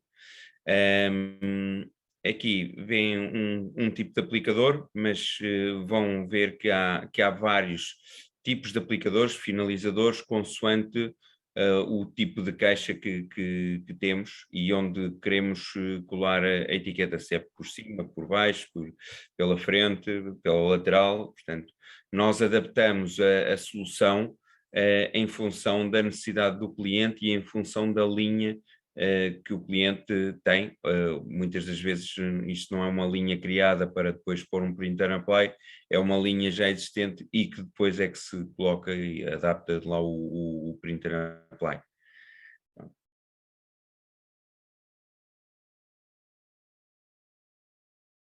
Isto não é possível, não é só colocar em caixas, pode ser em caixas, em paletes, em vários tipos de aplicações. Portanto, nós podemos colocar em todo o tipo, até em covetes, por exemplo, e aqui vem mais uma vez aqui o tipo de finalizadores, digamos assim. Ok? Pronto, eu da minha parte vou terminar, está ali o Paulo com alguns problemas, parece-me, mas não tenho muito mais para vos dizer, a não ser que estamos ao vosso dispor para qualquer uma destas soluções para vos ajudar a automatizar as vossas linhas e a colocar este tipo de soluções a ajudar nas vossas operações. Ok? Obrigado. Muito bem, João. Obrigado, João. Obrigado, Paulo, também. Obrigado por nos terem trazido, de facto, as soluções de Print and Apply. E eu chamava agora a Marcela. Hi, Marcela.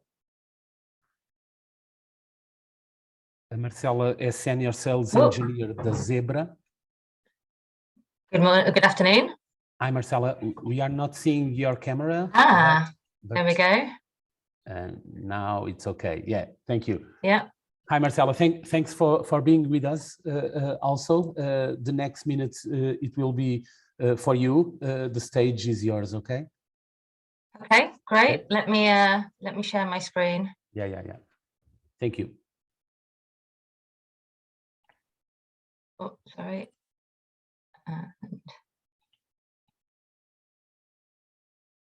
Here we go. Can you see me presenting? Yeah. Everything is wonderful. Is just fine. Yeah. Excellent. So, hello. Thank you for having me to present at the event. My name is Marcela Jara. I'm a senior sales engineer in Zebra, and I'm looking after the Fetch portfolio for all of EMEA. And I just wanted to give you a really short intro into quite an exciting new part of our offering, and give you a little view into what that intelligent automation looks like. So here's a little video from one of our customers that's showing the Cart Connect 100 as installed, and just there docking with one of the carts to move it to another location. So why is this a business that we've got into? We've been looking after Fetch now for about 4 months, and the sale completed last year, and something over the last few months of talking to customers, I was at an event yesterday, the really common theme that's coming out is labor shortages. And we have heard the same thing all over. Amazon opens a fulfillment center down the road, and suddenly all of our pickers leave. And this is on top of e-commerce volumes that were already increasing before the pandemic started. The pandemic only exacerbated this situation, and actually these trends are increasing. Right, the way that people shop has changed, and actually the way that we normally solve these problems is by putting more people into the operation to try and improve performance and to deal with higher picking volumes. But this isn't a way that we can continue to keep working. So AMRs are a new part of our offering, and I'll explain a little what that means, to help try and change some of these scenarios, to help with these difficult situations, and really start to change a little bit about how we're solving these problems. So Zebra and Fetch. Fetch is was a small startup that we bought last year, and really what they've brought to us, to our portfolio, is a wide variety of different ways to solve problems. So different robots for different opportunities.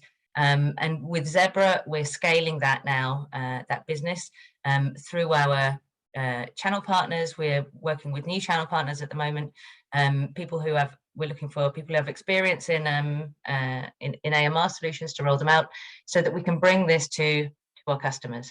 And we're starting to look at, we've been rolling out, looking at opportunities in Europe as well, which is a nice expansion. So what the robots are bringing here to operations is helping to increase productivity by dedicating workers to more productive elements of an operation. So picking, for example, rather than walk backwards and forwards to drop off full carts, or really material transfer from a picking area to a workstation, or from a packing area to a shipping location. And these things are needed, but not necessarily productive. And in some warehouses, those distances can be quite long. So what I want to talk to you about today is a little bit about where we see these products being used, and a little bit about the technology and what Fetch's Edge is. So we split out our the type of use cases into two different scenarios. So this is conveyancing. So this is where we're removing movement from an operation where you're doing A to B movements backwards and forwards. And these operations can be really simple. So for example, most warehouses have a team of people that are collecting trash. And this is, but you don't have enough pickers. So it's removing people from doing work that can be automated and putting them to other tasks that actually give some productivity, and letting the robots go around and collect trash from different locations. And this can be done with almost no integration. We can set this up almost as a calendar appointment. So every 3 hours, the trash will be collected, for example. Other operations are type of repeated material flow. So here you can see a robot going from a picking area to different locations around the building to drop off picks for a manufacturing process, for example, or parts that have been finished in one area, moving to another. And the same for moving parts out of storage, where you might have employees that are picking from a vertical carousel, and then as part of their normal job, they were walking to go and distribute those items. Now they can concentrate on making sure that the picking is done and sending the robots to do the delivery task. So this is conveyancing solutions, where really we're focusing on that B2B movement and reducing the walking time of people in an operation. The other side of what we're looking at is what we're calling fulfillment, and this is really picking operations. So we're looking at a number of different types of pieces within the picking operation. So obviously picking, replenishment, as well as looking at returns. And this solution is not just the robotics, but also there is a fulfillment platform that really helps with the optimization of the picking process.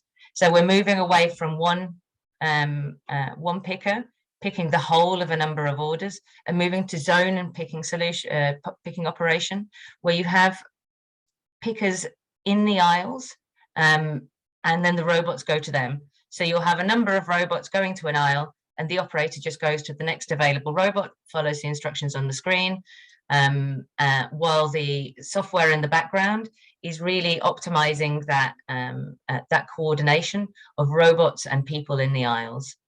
And here again, we're reducing the travel distance, as well as making the training operation easier. The robot has a screen with a scanner built in. So the picker goes to the robot, follows the instructions on the screen. You can do pick to a particular tote, scan the items, do out of stock, and then move to the next robot for the picking operation.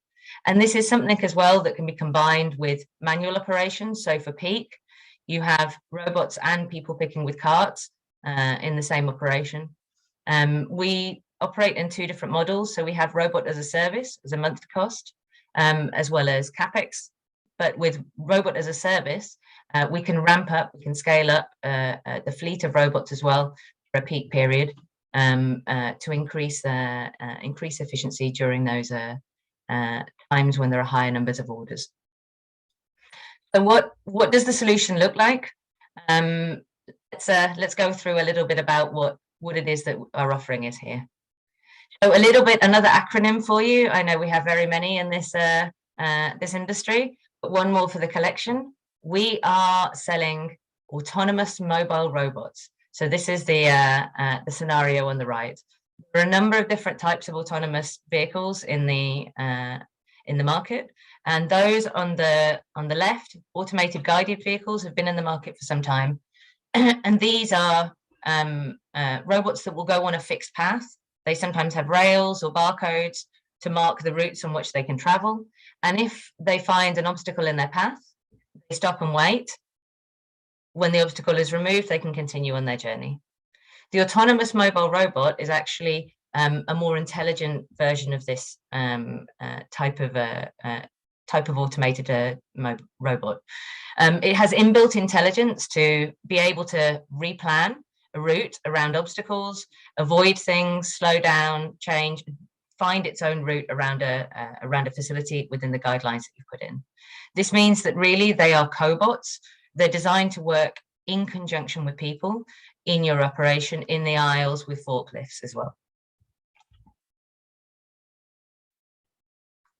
Okay, so the rest of the solution is you have the robots on the one hand, and then we've got a very powerful engine called Fetch Call, which sits in the cloud.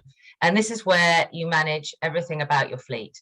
So the first thing you'll do when you open the box, you'll roll out your robot. You'll drive it around your facility with something that looks very much like an Xbox controller, and you'll build a map of that area. That map will be in Fetch Call, and you can go and add points of interest onto here, like charging points, pickup points, drop-off points, no-go areas, slow zones, paths which must be followed, and areas which are clear for the robots to move through. Then using the workflow tool, you can build your workflows. It uses a system very similar to how children are taught to program. So it's blocks of actions that you drag and drop into a workflow and then assign to your robots on a map. And then they're ready to go, connected to the Wi-Fi. We don't need any additional infrastructure, but we do need good coverage in the environment. If you're already using mobile computers in a facility, this is usually a good indication that the Wi-Fi is good enough to also have robots on the premises. So the application, as well as managing the workflows and the mapping, has a calendar, so you can put in scheduled events. Certain workflows will only operate at certain times. We have inbuilt analytics, so you can see how the performance is. An application that you can run on a web application that can be run, for example, on a tablet or another mobile device, to start adding some user interaction without too much integration. But we also have something called triggers, which allow us to interface a little bit more with external systems. So what are the different types of ways of working with the robots? We can, as I mentioned, we can have very simple operations which have just a calendar appointment, so that they happen on a regular basis. These need no interaction with with another system, with a user. They'll just happen when they're scheduled to occur. Secondly, we've got user directed. So we have a robot which has a touch screen, and we have this web application that is built into the platform that can be used to add some buttons so that users can call robots, send them to different locations. You can trigger a robot workflow using a barcode scan from a device you already have in your hand, or we can use sensors on conveyor belts, for example, to trigger a workflow so that when a box reaches the end of a conveyor, that breaks a sensor, that's sent through to our platform, and that calls a robot to come and collect a tote, for example. We have very simple integration where we can create a trigger so that you can have a workflow that is waiting for input before it starts. So we will produce a URL from this trigger that you can integrate into your own application, for example, so that you can call a robot from a touch of a button with minimal changes to systems. And here at the end, we have the fully integrated system where we've really integrated with the WMS or another backend, where this is where typically we see our fulfillment operations, where we're receiving batches of orders to be optimized and be sent out to robots and workers. And here you can see we go from a very low level of complexity and time to install and moving up towards the fully integrated end. This increases. But with very simple operations, you can be up and running very quickly. We have a very short time to get a robot up and running. You open the box, roll the robot out, connect it to your Wi-Fi, drive it around the facility to make this map, set up your workflows, and then you can start testing how they work really in operation. And with these simple workflows, we can actually start seeing an ROI very quickly once the robots are set up. So a little bit about the software, but what do the robots look like?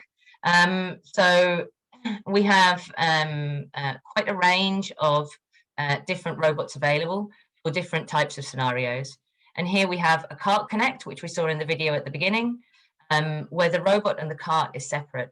So this is an introduction for automation in an environment where a worker will still pull the cart, maybe do some picking, but then they can drop off the cart at a location at the end of an aisle, scan a barcode, call the robot, and then they take an empty cart and start the next operation. So you're removing that walk time between the end of the pick and dropping off the item.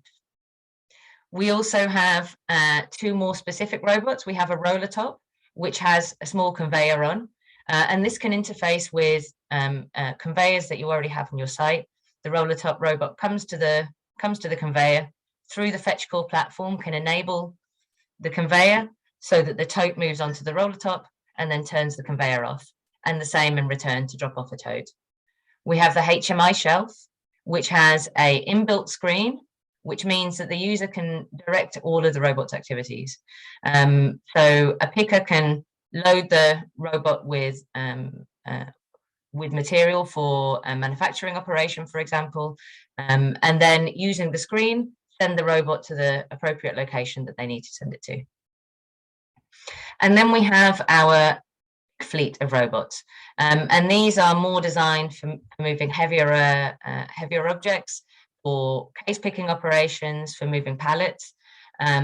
All of these robots are managed from the same platform. So a single interface to manage all of the robots. These ones in the right that I mentioned earlier, our fulfillment solution, these are dedicated robots for our picking operation, have LED strips down the edges so that you can attract a worker's attention. You can light up segments to do pick to light, for example. We can have a range of different boxes. You could have a single box for batch picking. We've got goods on hangers and a roller top for all sorts of different operations. So here we can see the robots in action a little bit. This is a view of the sensors and also a view from the cameras. So you can see the black lines are the map that the robot has created.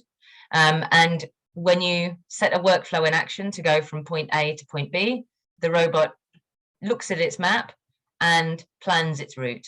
As it moves around the area, it might come across obstacles. So here we have a forklift and a pallet truck, and the robot, using the sensors, sees those obstacles and navigates around them.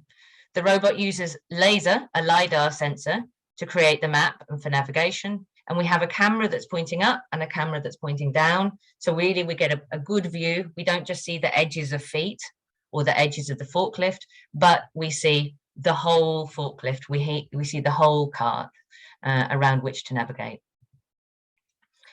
And these are really some of the safest AMRs in the market. We comply, one of the few providers that will comply with the new up-and-coming standard that is specifically for AMRs. This allows us to have a very high weight capacity for the robots. The Hmi Shelf here, for example, will take up to 78 kilograms. The pallet moving robots will have up to 1,500 or 1,100 kilograms with the lift. And using this combination of sensors and safety systems, we've really made these robots to be compliant at a very high standard, which means they won't they won't hit each other and they won't hit people. Whether, depending on whether a forklift driver sees them while they're flying around a corner is a different matter, but you can plan for that with different routes. So thank you very much for your time. I hope this has given you a good overview of our offering, and I hope that this has piqued your interest in our solution. Thank you, Marcela. The wonderful world of robotics and fetch robotics. Thank you for being with us. I'm pretty sure everybody enjoyed a lot. Thank you for being with us and taking your time for being in this event. Okay, thank you. You're welcome. Bye bye. Thank you. Muito bem, e estamos a chegar ao fim. João Rodrigues, João Ramos, creio que ainda estão connosco. Tínhamos agora aqui previsto, de facto, um momento para eventuais questões que possam aparecer no chat, portanto eu desafio a quem esteja a assistir e que queira colocar alguma questão para os dois Joões, João Rodrigues e João Ramos. João, já estás comigo? Penso que correu bem, cumprimos a hora, não é? Cumprimos a hora, são meio-dia e meia, portanto, on time. Não sei, João, se há alguma coisa que queiras mais acrescentar em termos de tudo aquilo que nós vimos e de tudo aquilo que, até inclusive o que foi mostrado agora pela Marcela? Sim, eu penso que estes assuntos são de extrema importância para a logística e para a produção em geral. São coisas mais para se ver em detalhe com os clientes, caso a caso, não são soluções que se compram em caixa e que se chegam a casa e que se instalam, mas é por isso que estamos aqui, para ajudar os clientes e todos os que ou queiram agora colocar questões, nós estaremos ao dispor, se não, também, tal e qual como disse antes, temos os contactos ao dispor, comercial@identprint.com em termos de e-mail, o nosso próprio site, onde tem também os contactos, o LinkedIn e o Facebook, onde vamos pondo algumas notícias, e o YouTube, onde temos sempre muitos casos de estudo ou novidades em termos de equipamentos com demonstrações em vídeo. Ok? João Ramos, não sei se queres acrescentar alguma coisa ao que fomos assistindo aqui na sessão. Tens o microfone desligado, João, já agora. Sim. Obrigado, Filipe. Sim, gostava de, no fundo, agradecer uma vez mais.